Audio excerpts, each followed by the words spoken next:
And then just a couple of housekeeping things. You are welcome to turn your camera on, leave your camera off.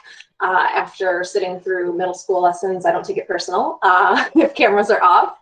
If you have a question, I'm going to cover a lot of material, so if you can put it in the chat or maybe just hang in there if you think maybe it's coming, because with as much as I'm going to cover, the chances are I'll answer it. But you can go ahead and type it in the chat. If I'm still in the middle of talking, I'll try to pause at the end of each section to ask if there are questions. But other than that, or you can also raise your Google hand if you wanted to pause me and ask something. So thank you so much for being here. I'm Amanda Giordano, for those of you who haven't met me, haven't seen me. I'm the school counselor at Nettlehurst. It will be my 4-year anniversary next month in April. So I've gotten to know the ins and outs of this whole process with our Nettlehurst families pretty well. And I know that it's a big, overwhelming process, or it can be. It sounds like it, it looks like it if you don't have, if you're not armed with information. Oh, my pages are reloading. Let's make sure everything's still presenting. Okay. But I am here with you every step of the way, and I thank you for being here, because you being here and getting this information early is going to make it much easier for you and for me later on. So we're going to jump in. Again, it's a lot of information. I wanted to whittle it down a little bit from what I gave 7th grade, but there's just nothing that seems like it can be cut out. I want you to be informed of every bit of the process. So here we go. GoCPS, you may or may not have heard about. It is a website that also houses, it's like a gatekeeper to the application process, the application system. And so it is new within the last couple of years. It used to be a paper application for high school, or a series of paper applications for high school. And so this has streamlined it. The one thing to note is that it is used for high school applications as well as elementary applications. So if you, for instance, attend Nettlehurst via its magnet fine arts program, because you don't live in the neighborhood, you would have used in the last couple of years GoCPS to apply.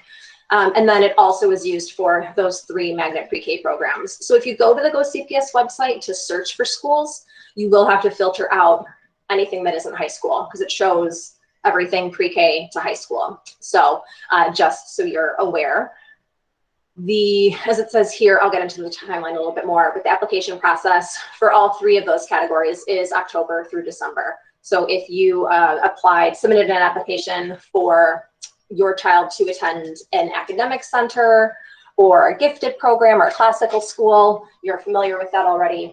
This is my dog, Brew. He often makes appearances when I'm at home. I just got home a little while ago, so he's deprived of attention, and sitting on my desk isn't enough right now. So he's going to hang out for a while. We're going to get on to the actual application phases. So right now, you are in the learn phase, just learning about the application process. The research phase, I think, goes hand in hand, but that's really up to family initiative. So you can start researching now. Some of you may have been researching already. I think that that's a great idea, because the last I saw, there are over 150 different high school programs, so lots of options. And then exploring usually takes place in fall. That's when most open houses happen in normal situations.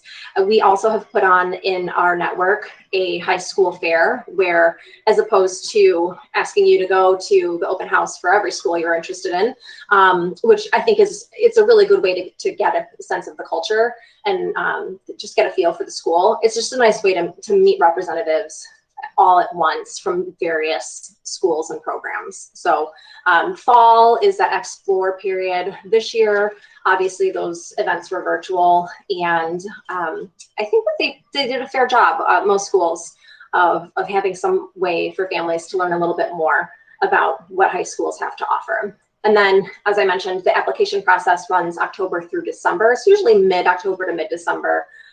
There's no advantage to applying early. You get that full window to apply and to go back and revise the application.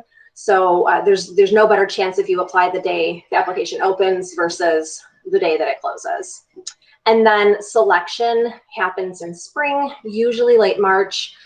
They haven't released this year's offer date yet, but last year it was that, the day that spring break started. So if that's the same this year, it'll be like March 26th. The reason that the offers come out so much later than the application period closes is because they have, there's schools that have admission screenings and they need time to conduct those screenings and tabulate scores and enter them. And I'll talk about that some more later. But this is the overview of the whole application process. So in terms of applying, that's what we'll talk about first. Bear with me while I kick Rue off my lap. Okay. As I'm talking about the high school process, you'll notice that I'm referring to programs most of the time instead of schools.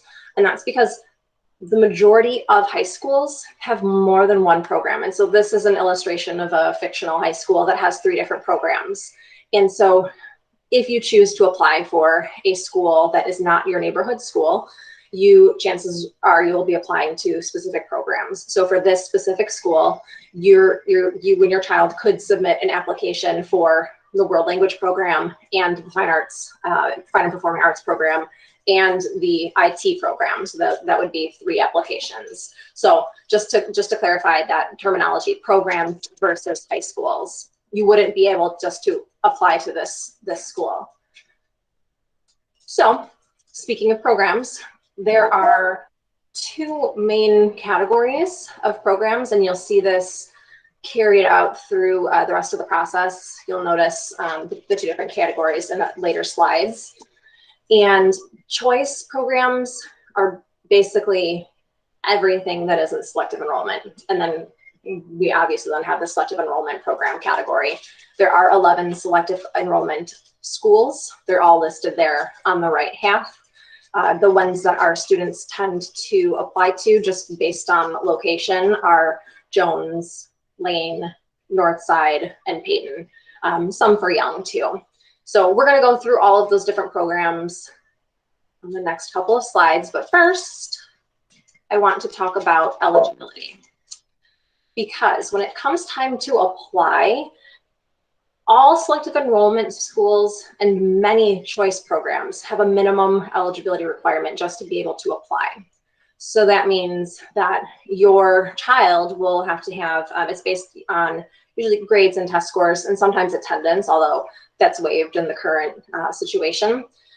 But I have an example here of Lincoln Park, IB, International Baccalaureate, MYP, this is the longest program name, I think, in the whole city. MYP is middle years program. It's a type of program within International Baccalaureate, and then honors, double honors. So students who live within the school's attendance boundary have no eligibility requirements. They can apply and they can be selected. General education and 504 plan students that want to apply to the Lincoln Park IB, MYP, honors, double honors program have to have at least a 24th percentile in both math and reading on the MWEA map in 7th grade and a minimum 2.5 GPA at the end of 7th grade. That's an average of their 4 core classes: math, reading, science, and social science. So just to be aware, 7th grade year is really important because test scores and grades from that year are going to open and close doors when it comes time to apply in 8th grade. And then you'll notice that there often are slightly different eligibility requirements for students who have an individualized education plan. That would be students with learning disabilities, and then our English learner students. So they have to have a minimum combined percentile of 48 in reading and math on the NWEA map, and then at the same GPA. This is going to vary from school to school and program to program. And when it comes time, I will show you how to find all of that information. There's a slide later on where to find that, one place that you can find that. So just want to cover eligibility. I'll mention eligibility as we go through the program types on the next couple slides. So our first type of school is neighborhood school. They have attendance boundaries. So to get a general education seat in your neighborhood school, you just have to live within those boundaries, and then you are guaranteed that seat for most of our neighborhood that is Lakeview for most of our students. And then we do have a fair amount of families who live in the Lincoln Park neighborhood. And again, if you're attending Nettlehorst through its magnet program because you live in a different neighborhood, then your neighborhood high school would just be based on wherever you live. Again, students are guaranteed a seat in the general education program. Like we just saw with Lincoln Park, sometimes there might be another program that you're eligible for at your neighborhood school, but that's going to differ school to school. And then there are no admission screenings. It's just apply. And next we have magnet schools and magnet programs. So these are programs that are going to specialize in something like Lincoln Park's drama program, or the Von Steuben Scholars program, or Sun's dance program. So they sometimes may have an attendance boundary that will allow students to get into that program if they're in the neighborhood. It depends on the school. And then again, based on that, whether you need to apply depends if you're a neighborhood or not, and on that school's policies. And then students are accepted either through random lottery, which is what it sounds like, or a points-based system that looks at academic achievement, so those test scores and grades. And then as for admission screening, it varies. Most art programs will have an admission screening. So for drama, they will have an audition, and visual arts will do a portfolio review. I think the Scholars program might have an essay component. So it varies. And we can walk through that a little bit more when the time comes. Career and technical education programs are a program that get students exposed to some kind of career field early. And it's not a real immersive experience in most situations. It's oftentimes 3 or 4 classes, but they would be classes that a student wouldn't be able to take at any other school. So whether or not there are attendance boundaries differ school to school. They do always need an application for those programs. They're accepted by either random lottery or by points based on their academics. And then they don't have any kind of admission screening. The nearest one, actually I looked within a 5-mile radius of Nettlehorst, the only CTE program is Alcott's pre-engineering program. And then we have military schools, which they're starting to shift the name over to service leadership academies. They offer a unique high school option for students that are really motivated. They do offer college prep curriculum. So it does have rigorous classes, and they focus on giving students leadership opportunities. They focus on citizenship. Every single campus focuses on a different branch of the military. They do require an application. They don't serve neighborhood students, and the selection is based on points from academic achievement. And then there is an admission screening. In normal times, they have to attend an information session. And then at that information session, there is an essay and a survey that are provided. I don't believe that happened this year. We didn't have any students apply this year. We have in the past. So I can't remember off the top of my head if that was still happening, the admission screenings or the information sessions this year. So Rickover Naval Academy I mentioned because that's a school that one of our students has applied to in the past and been accepted at. And attending a military school does not mean that a student has to continue on into the military. I think that's why they're shifting their name over to service leadership, because that really is more of the focus in the military school name gives it is a little misleading. And then we have international baccalaureate programs. And an IB program is an advanced curriculum, and it focuses on really specific approach to schooling. So they focus on international perspectives of learning and teaching. They want to make sure that students are exploring their communities, their cultures. They're looking at service within the community. They are often doing very creative problem-solving type projects. They want students to reflect. There's a lot of reflection at a personal level, on an academic level.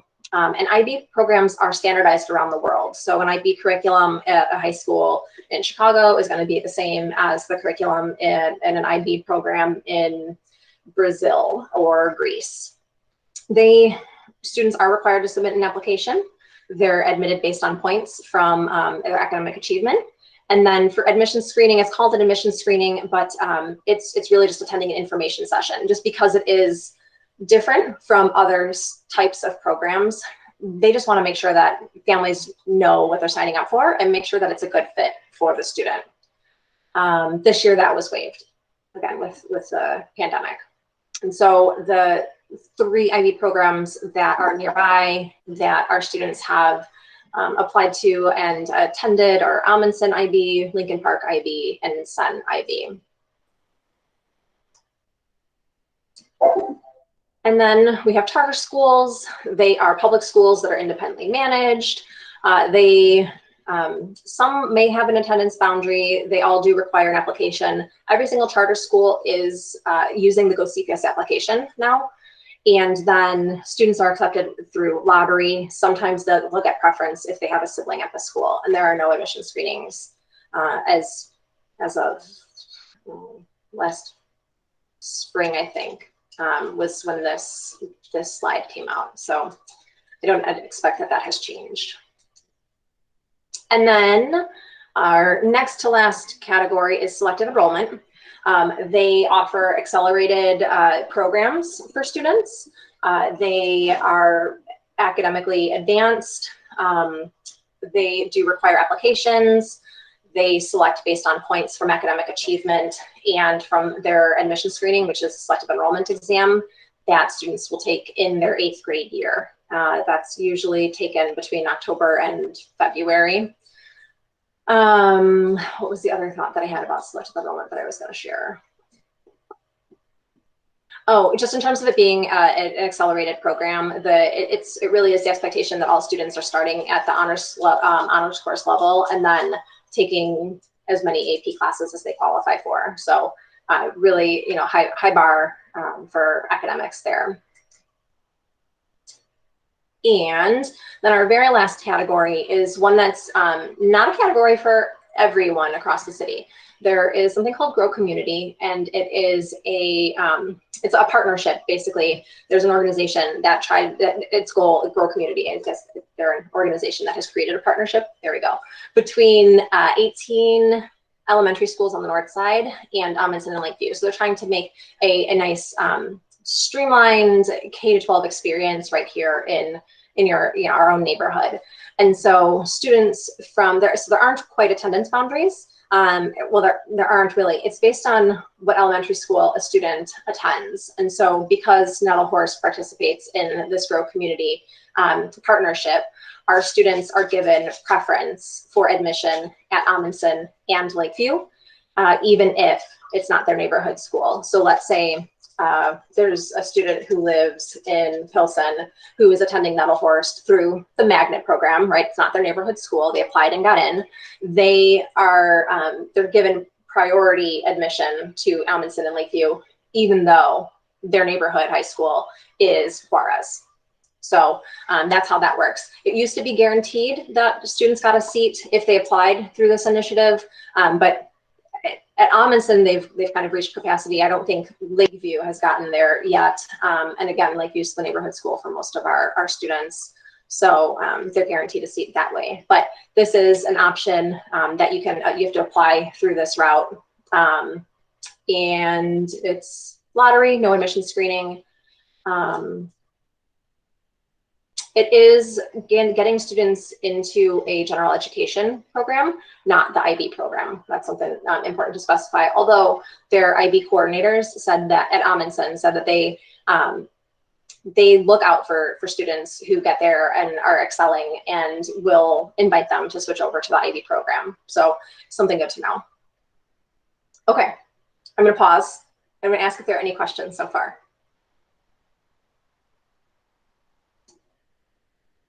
Don't see anything in the chat. Yes, go ahead. Hi, Amanda. This is great so far. Thank you very much. Are you going to cover, you mentioned the selective enrollment exam in 8th grade, and then you said testing in 7th grade. Are you going to come back to kind of explaining the various tests and how they count towards selective enrollment later? Graham. Thank you. Yep. Good question. Anybody else? Okay, we're going to keep rolling. So we've covered all the program types.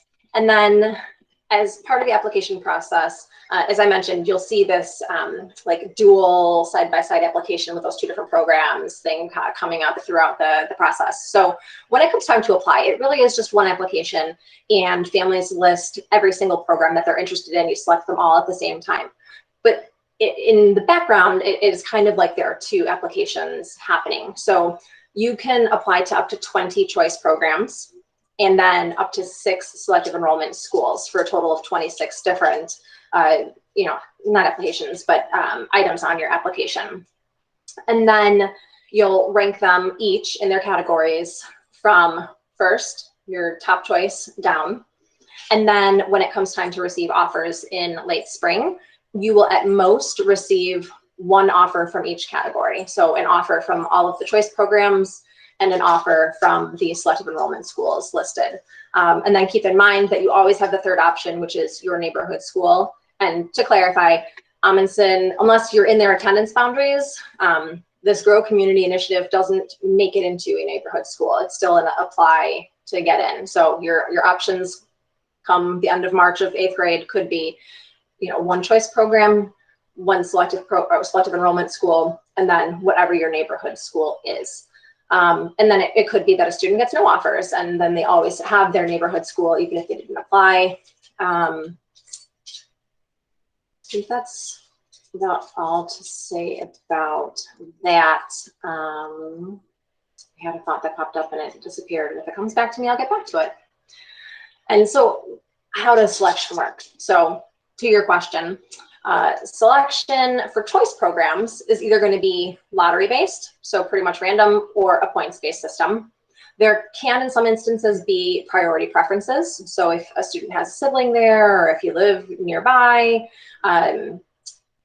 if you're still at Neville-Horst in 8th grade, the continuing enrollment doesn't matter to you. But say like Taft has a selective enrollment program or has an academic center for 7th, 8th grade, students there would be eligible to continue on. What else? What other ones? Oh, Alcott has an elementary program and they have a high school, so their students could continue on, and that would be a priority for them. Then there's also some schools, not a whole lot, that take tier into account for preference. If you have if you're a CPS employee at a high school, your child would have some preference. And then overlay, sometimes if a student at the school won't have a neighborhood boundary, I'm thinking of Jones pre-law. Jones College Prep doesn't have a neighborhood boundary, but they do have an overlay. So if you're attending, or if you're applying for their pre-law program and you live within that area around the school, you would get preference. It's not a guarantee because it's not a neighborhood school, but it does provide a preference. So those are your 2 different routes in. I would say, I believe that for the points-based system, for all of the schools that are points based on academic achievement, it's equal parts 7th grade MAP scores and grades. For performing arts or visual arts programs, the points are based on that admission screening. And I apologize if you can hear my dog crying in the background. I think he just wants time together. So for the choice programs, here we go, a little bit of a breakdown. Those test scores, sometimes admission screenings. It says essays and recommendations. There are very, very few programs in CPS that require a recommendation. I think the AVID Scholars programs, which are like far south side and northwest side, and then, like I said earlier, I think perhaps the Von Steuben Scholars program, they're the only ones that require recommendations that I'm aware of or that I've experienced in applications past. And then lottery. I don't know why they felt the need to include a picture, a visual, but we all know how lotteries work. So then for selective enrollment, they do use the point system to select students, and then they also pair that up with the tier system.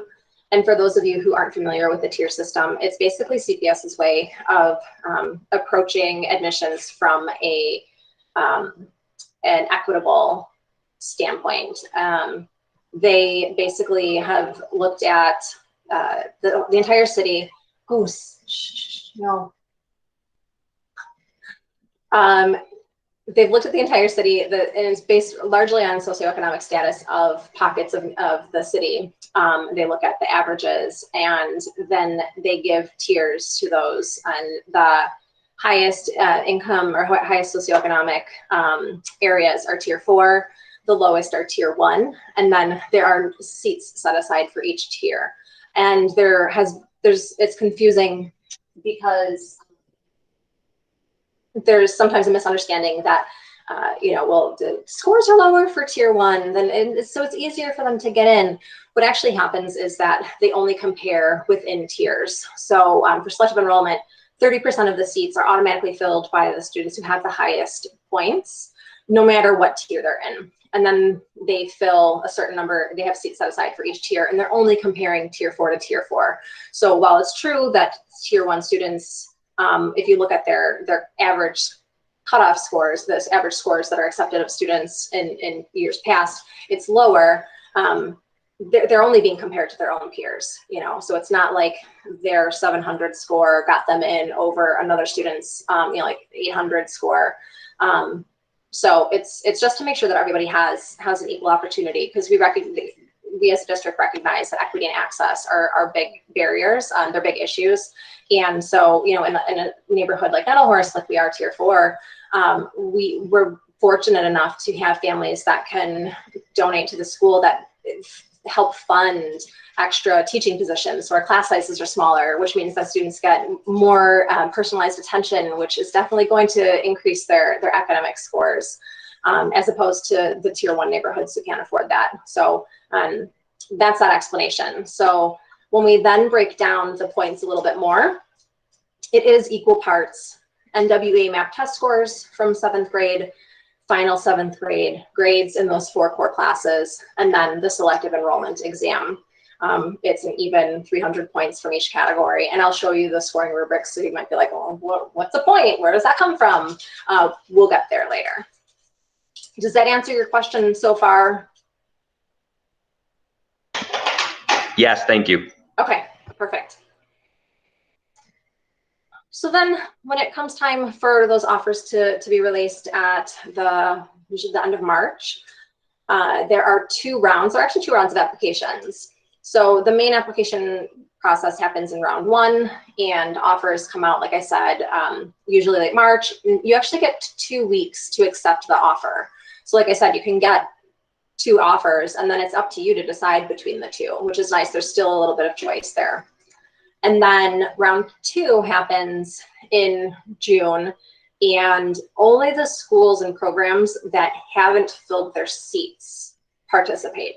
So as you can imagine, not usually a lot of programs participate, although this past year we were really surprised that other school counselors and I were surprised that there were a couple of the programs at Lincoln Park were in round 2. They still had seats available. I think Shy Arts was still there. So it could just be that they just didn't have enough qualified applicants. Not quite sure what happened there, but round 2 does exist. And then there is also a waitlist process. So, and that continues all the way until February of freshman year of high school. So round 1 waitlist will open in May, and round 2 does have a waitlist, and that'll open in June. So what happens is, like I said, you get to choose up to 20 choice programs and 6 selective enrollment schools, and then you rank them. So let's say you put Alcott's pre-engineering as your #1 choice program, and then you put Lincoln Park IB honors, double honors as your second. Maybe it goes to your #1 choice because it wants you to get your top pick. It is the computer. It's a computerized process. There aren't admissions people doing this. So the computer will look at your #1. It'll see if you have what it's looking for Alcott. It is actually point-based for their pre-engineering. So it'll look to see if you have the points. If you don't, it will go down to Lincoln Park, but it's going to put you on the wait list for Alcott because it knows that Alcott is your preference, is your first choice. So then what happens is you're on the wait list for Alcott. Let's say you get that offer for Lincoln Park. You can go ahead and accept that. And then as students make their choices, like I said, you might have two choices. Perhaps enough students select another choice or just decline Alcott that you get bumped up to the top of the waiting list. They will physically call you and offer you a spot. So just something to know. And then resources. So like I said, this is the research phase for you in 5th and 6th grade, just seeing what the options are, what's required. So first is the CPS school profile page. And I really do like the layout of this, that section of the website, because you can see really easily what programs are offered at each school. And it outlines all of the eligibility criteria for each of the programs. As of just a few months ago, they started adding the number of students who applied and the number of seats that were offered. So you can see what the chances are. Like if you've ever Googled a college, oftentimes in Google's little description off to the right, it will show you the acceptance rate. You can calculate the acceptance rates for the high school programs. So I will actually do a walkthrough of how this works for you. So, and the slide deck is linked. So when I email it out, you can actually, you don't have to worry about remembering the URL. You can just click any of those 3 pictures that I have in there. And I think even the title of the slide is linked. So you come to cps.edu/schools. You scroll down just a little bit till you find the school profile search. And let's look for Alcott. So you can see, if you just start typing the name, there is that Alcott Elementary School. So make sure that you're clicking on high school and not Alcott Elementary. And then it gives you all of that contact information up at the top. You can see the school's rating. 1+ is the highest rating a school can have, and then 1, 2+, and 2. This is based on things like students' academic achievement and the results of the surveys that are given each spring. Actually, they just released for staff this week. They give the survey to staff and to students. So all of that combines to get this school rating. You can see what grades the school serves. So like I said, there might be some schools that also have 7th, 8th grade, how many students are there. So you can see Alcott is a small school. You can see their hours, what public transit is nearby, the demographics of the school, how many diverse learners, all of that is all at a glance right there. If you come up, the one page that I think is the most helpful is this admissions. You would think it's the programs where you would find the programs, but it's not. It's admissions. So when you come to that page, you can see every program that that high school has. So we can see Alcott has a general education program. There are no application requirements. Anyone can apply. And then selection is based, it's random lottery. However, they do have a certain order. So there's preference given to students who attend the elementary school.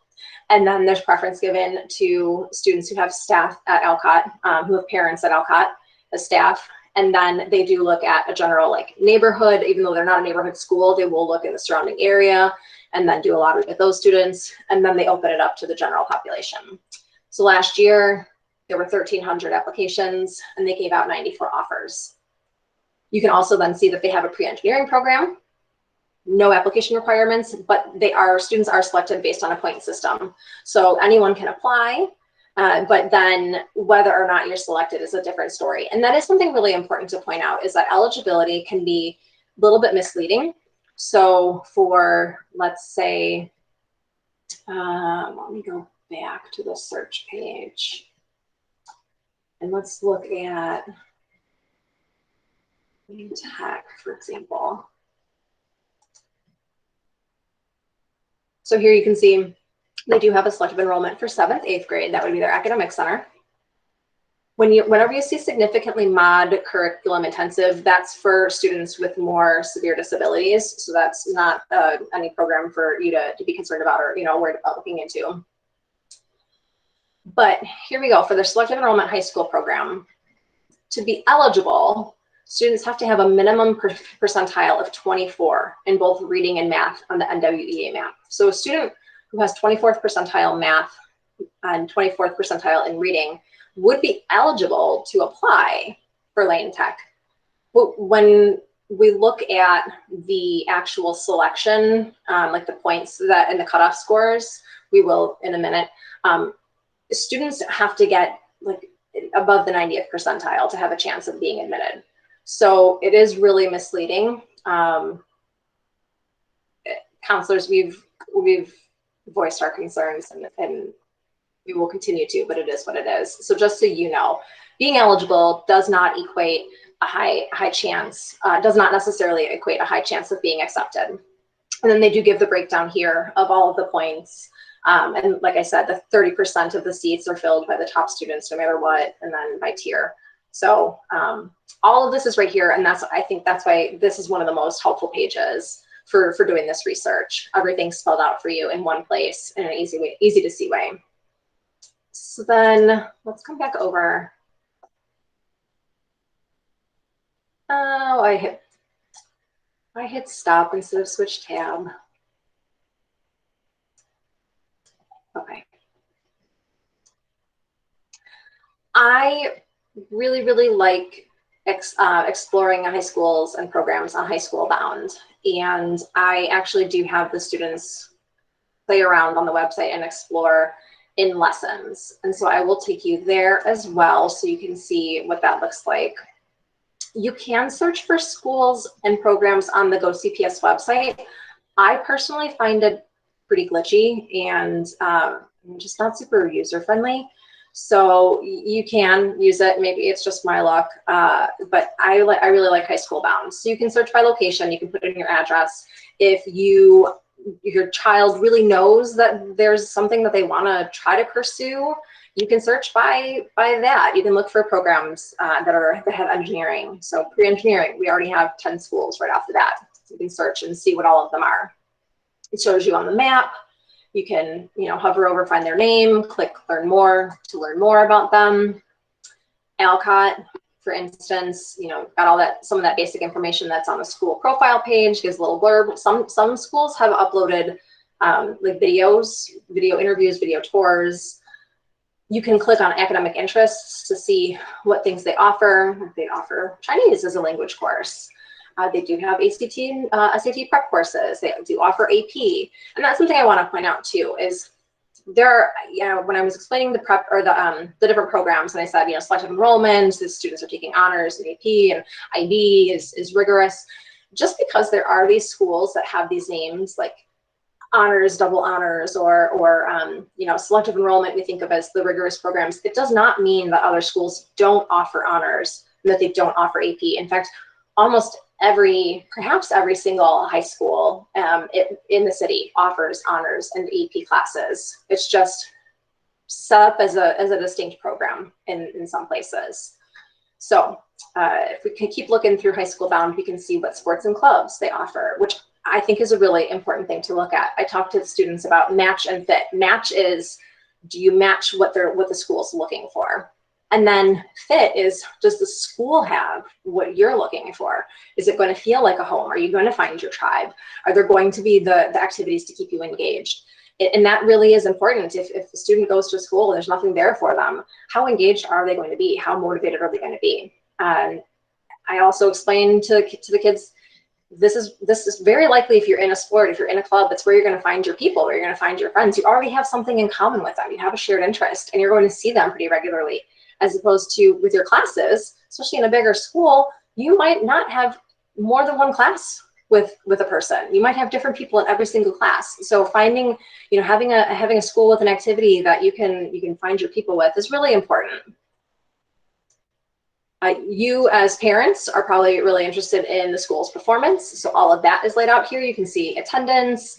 Freshmen on track is how it's a statistic. It's like a couple of data points that we as a district use to predict how likely a student is for freshmen, how likely they are to graduate in 4 years. You can see the graduation rate, college enrollment rate, SAT average, all of that. School culture. Some more of that information that was on the profile page I showed you before. I always point out to the students that dress code does not mean uniform. It just means that there are some kind of set rules about what you can and can't wear, which are totally reasonable within CPS. And then they do show all of the eligibility requirements, and this has been updated this year. So everything is spelled out for you here. So I really do like this. I do like this website for exploring. It provides a lot more information than GoCPS. In fact, GoCPS, under the school name, it shows the programs, the number of students, the rating, and then if you click the name, it takes you to the school profile page. So this is another great resource for you to do some research. And then I also have curated resources on my Google site. So all of you are here, I'm guessing, because you received an email from me. And in my signature, I have a link that says visit my Google site. I will take you to my Google site right now so you can see where this is. Almost all of these resources I pulled from the GoCPS website. They're just scattered, and it's even hard for me to find things sometimes. So I pulled everything that I thought was useful out and put it in one place. So if you get to the website by clicking the link that's in my deck, you'll just land right there. However, if you don't, you can, let me full screen this so it shows, there we go. So you can come right over here to high school planning, and you click on just the name, high school planning. Oh, I'm not on the right tab anymore. There we go. There we go. Okay, so you can see it right over here, high school planning shows up. I do have a virtual bulletin board too. There might be a couple of things that are helpful now. But I was posting all of the different open houses this year. So there might be things worth looking at, but it's a nice embedded bulletin board there for you. But back to all the other resources. I got everything laid out here. I've got high school research tools. Got the link to the GoCPS website, the link to the high school bound website that I was just showing you, the link to the school profile search that I walked through, link to the bulletin board. All of those are meant to help you research. I've got information about the application process. This guide is really helpful. It would probably answer 90% of the questions that you have. The step-by-step guides are probably way more information than you need right now. The next two are pretty much what you just got. And then I do have a list of all the different admission screenings that were required if you were curious, if you have a program in mind and you were wondering if they require an admission screening. Scoring rubrics are all here. I took all of the ones that were listed on the GoCPS website. So let's say you're curious about where the points come from. How do they get those scores for IB? You can click on that IB scoring rubric link, and it will take you right over to a handout that explains everything. So it says the application scoring system for outside of attendance area applicants has two main parts: the NWA MAP assessment scores and 7th grade grades for core subjects. And then it is a 50% split, 450 points for each of them for a total of 900 points. If you happen to live within the attendance area of a school with an IB program, so like I mentioned earlier, Amundsen, Lincoln Park, Sen, you get a 50-point bonus. So we can come down here and see that, let's say there's a student who has 90th percentile in reading. They would get 205 points for that. And let's say they have the 93rd percentile for math. They get 211 points for that. So far they have 416 points out of a potential 450 for their NWA MAP scores. And then you can see that they get a different number of points for each letter grade for reading, math, science, social studies. So let's pretend that they were an A student. They got A's in all 4 of them. They get the full 450 points. So then they have 866 points out of a possible 900 for IB programs. Then you're like, well, I don't know what to do with that. That sounds great. Is it? There's more. If you come back over, I also have all of the cutoff scores listed. It would be really nice if they put them all in one sheet, but alas, here we are. IB programs, if you remember, fall under choice. It's everything that isn't selective enrollment falls under choice. So you can come to that choice cutoff score sheet, click on that, wait for it to load. And let's say you're interested in SENS, IB program. Last year, their cutoff score was 577 points. So your kids shoe in if they apply because they're 300 points beyond last year's cutoff score. There's no way that that score is going to jump 300, or that cutoff score is going to jump 300 points. So that's how that works. And I am happy to sit down and do that math with you anytime in the future when we've got some more updated test scores. I do it, I can't even tell you how many times I do it a day in application season. So happy to do that. To spare you though, all of that math, there is an IB point calculator that Amundsen made this year where you can just plug stuff in. So all of the gray boxes, you put information in. So, you know, let's tinker a little bit. Let's say, all right, they got 89th percentile and 85th percentile, and maybe they got a B, and they do live in the attendance area. So we're going to put a Y for yes, so that they get their 50 bonus points. It did the math and it said, great, your child will have 857 points out of 900, and they've got all of last year's cutoff scores right here. So come to find, oh, we don't have SEN listed. Well, let's look at Amundsen. Well above the cutoff score for Amundsen, very likely to get a seat. So that's how all of that works. There is also a point calculator. Let me come back over here. There's a point calculator for selective enrollment. These are the only 2 point calculators that I know of. So if you click that, this point calculator is actually on the GoCPS website. But it's pretty much the same thing. You just scroll down, scroll down, scroll down until you find it. And you, again, plug in. So let's say we had, let me say 89th, we'll put 80th percentile. Let's say we got, you know, a B here, tier 4. And let me explain all of this to you. So what it says is, based on NWA scores, your student would get 256 points out of a possible 300. For their final 7th grade grades, they would get 275 points out of a possible 300. So right now, they have 531 points for those two together. Last year, for tier 4, let's take a look at Jones. So last year for a student in tier 4, they accepted students with points between 883 and 890. So that's just what it was last year. This last column is saying how many points your child would need to get from the selective enrollment test in order to hit those the minimum number, the 883. Because the child already has 531 points. So in order to make it to 883, which was last year's cutoff score, your child would have to get 352 points from that selective enrollment test. If you remember though, the most points you can get are 300. So Jones would be very unlikely for your child to get a CDAT with the percentiles and the grades there being in tier 4. So that's how all of that works. Last I checked, honors actually use the same points as IB. So even though it's considered an IB point calculator, it would work for the Lincoln Park honors program, although you'd have to find the cutoff scores elsewhere because they're not on that, that beautiful calculating sheet. That's it. Those are all the resources that are here. I do have the other cutoff scores if you were just, you know, you wanted to just look through all the cutoff scores, they're all there. Selective enrollment has their own sheet for their cutoff scores. It does look, I'll show you because it looks just a little bit different than the choice cutoff score sheet that I showed you, because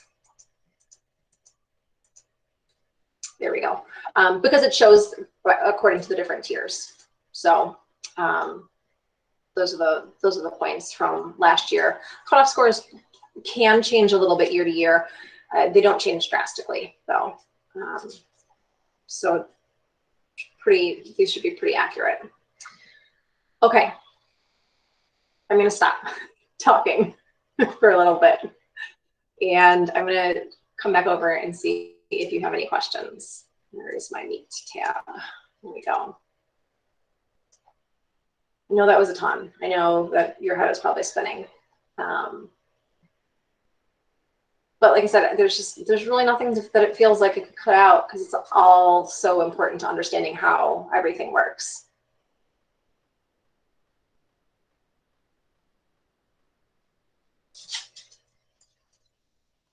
Anything?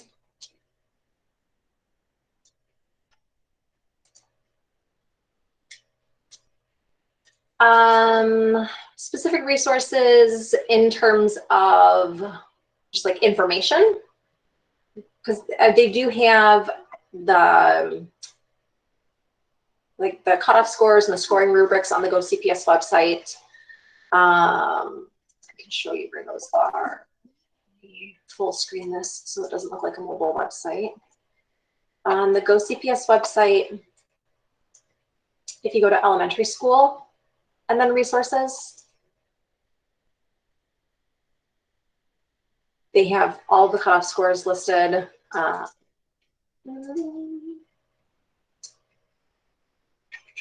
we go. You can see it looks the same as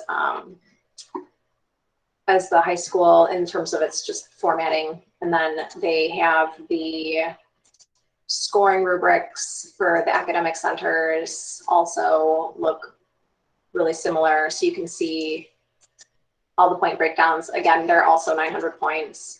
You can do all that math there. And then, yeah, I guess that's about it. The guide that I showed you on my website, it does have elementary and high school resources. So that would be a good resource for you. That one was under application process information. So this GoCPS elementary and high school application guide, it walks through just about everything that you can think of. I think they even list they might list the eligibility requirements in there so you don't have to hunt for them. I can't remember. It's a beast of a document, so I'm guessing that they're in there.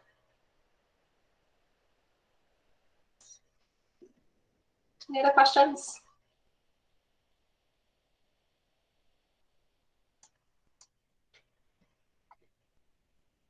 I can share.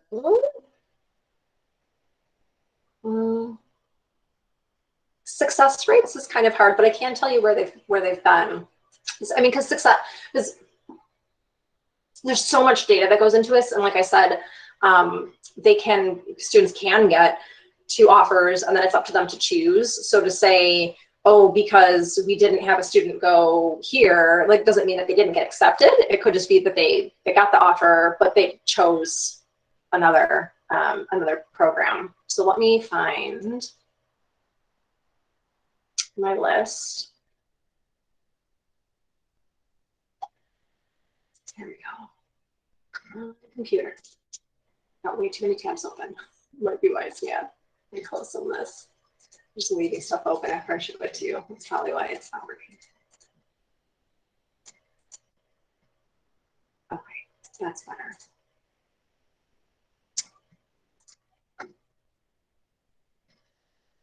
So last year we had 3 that attended Alcott General Education, 6 attended Amundsen through GROWCommunity, 1 attended Amundsen's IB program, 6 went to Jones, Selective Enrollment, 11 attended Lakeview, 5 attended Lynn Tech, Selective Enrollment, 3 attended Lincoln Park as neighborhood students. I thought they were changing. I wrote ACP. I thought they were changing the name of the honors, double honors to accelerated college prep, but I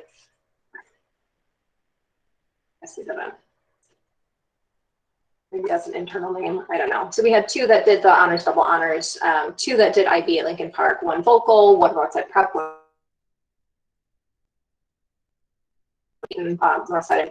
1 who attended SEN as a neighborhood student, 1 who got into the theater program, 3 who got into Von Steuben's magnet college prep program, and they specialize in science. That's their magnet specialization. 1 that got into Young Selective Enrollment, and then 1 that went to Holy Trinity. At least 1 that went to DePaul. I'm still my stuff is still in 2 places as I'm getting back into the building. So I have it written down somewhere how many went to DePaul. The year before, these are our numbers. I didn't differentiate by the specific program types within Lincoln Park, but you can see we had 12 that went to Lincoln Park 2 years ago, and then followed by Lakeview with 10, Amundsen with 9, and then a smattering of other options. And then this was 3 years ago. Quite a lot going on here. I don't have to read that. I can let you just look at it.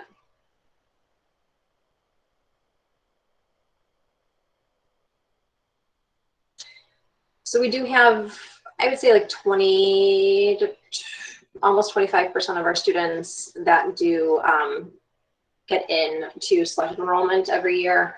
We have had some students who get into selective enrollment and something else, and then choose the something else, whether it's IB or honors. So again, that's kind of how, talking about the success rates is a little bit hard. But our Lakeview numbers have been really high every year. Our Amundsen numbers have increased dramatically as they have really highlighted this GROWCommunity program, and they've started marketing themselves. They have a really, really neat new Dyson lab, like Dyson, the vacuum and fan and heater and whatever, hair dryer people for some engineering coursework. So they've got a lot that's happening over there. Lakeview has just added an AP capstone program that is, I think, the first one in CPS. So and they've got a really strong AP offering there. We've had historically a lot of students that go to Lincoln Park because we're nearby. So yeah. Any other questions? Let's do good.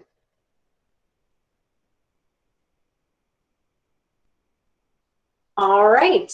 Well, if anything comes up, you can email me anytime. I know it's a whole lot to digest. You've got plenty of time. Like I said, you're doing yourself a favor by being here and learning about this early. And I sincerely appreciate that. Because like I said, it makes it a little bit easier on me too. But I hate seeing everybody stressed about the process. It doesn't have to be stressful. So just start doing research, just kind of pick your kid's brain. I think exposing them to this information, just like the idea of high school and exploring early, it can take the stress out of it for them. So do have these conversations, and I will be doing more throughout the rest of the middle school experience. So thank you for coming. Hope to see you sometime soon.